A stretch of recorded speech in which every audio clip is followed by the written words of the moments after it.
That was Texas Congressman Kevin Brady. He's a Republican and senior member of the House Ways and Means Committee. One of his constituents is among those who was allegedly targeted by the IRS, waited for years to get an answer from the IRS about tax-exempt status, and was, from a small town just trying to have their voices heard. Good to have you here today, Congressman. Welcome. Thank you, Martha. Here's the thing. Today was troubling on many levels, obviously, but what the problem appears to be is that where do you go from here?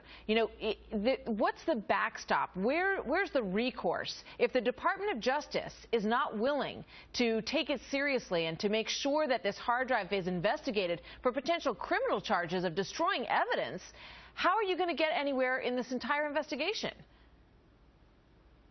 We're going to have to continue to do what we have been doing, which is continuing to dig and dig and dig, use every tool we've got to try to get the information. We obviously want to use our technology experts to determine if what the IRS is saying is true. What we know from the commissioner today was, one, he withheld key information for months from this congressional investigation. He misled the committee again by saying that he delivered all learner emails.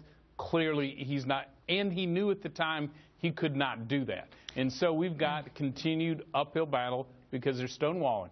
It seems to me, if you're in a situation where Congress is investigating your agency and you know that the emails that they specifically are looking for no longer exist, that they've been crashed, wouldn't a normal reaction to that be to call up and say, look, I'm concerned about this. I just took over in this job, heading this agency. I want you all to know that there's a technical problem that's going to sound very fishy when it comes out, but here's what happened. Why do you think that never happened? Well, it is unbelievable because that's what everyone in America would have done. They knew in February they had a problem. The commissioner confirmed in March that they knew it was real. They discussed it with Treasury the next month, who urged them to communicate to Congress.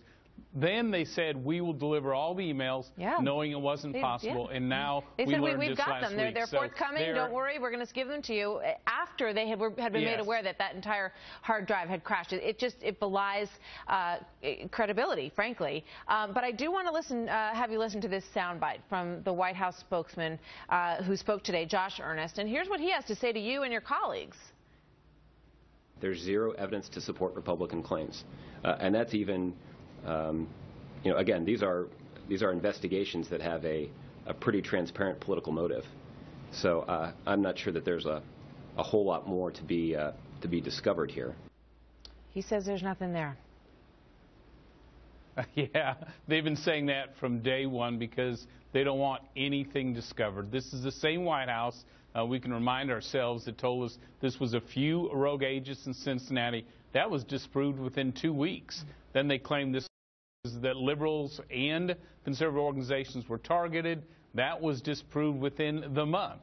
And so they have no credibility either. And I guess what's frustrating is to have the Commission of the IRS say repeatedly that no emails have been lost since the investigation started, knowing that the targeting began before the investigation. Those are the emails we're seeking, and we've already, from what we've dug up, developed at least 3 credible, convincing areas of evidence that violations have occurred. Well, it'd be interesting to know what the president thinks about this, having said during the investigation that he already knew that there was not a smidgen of corruption here.